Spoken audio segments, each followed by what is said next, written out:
Hello, in front of me I've got SONY ULT Wear. In this video I'll show you how to manage gestures.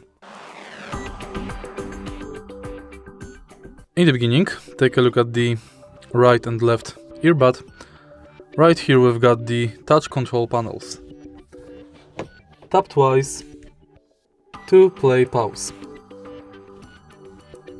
Slide your finger forward to skip to the next song. Slide it backwards to skip to previous song. Slide upwards to increase volume. Slide downwards to decrease volume. And that's basically it. If you find this video helpful, please leave like, comment and subscribe.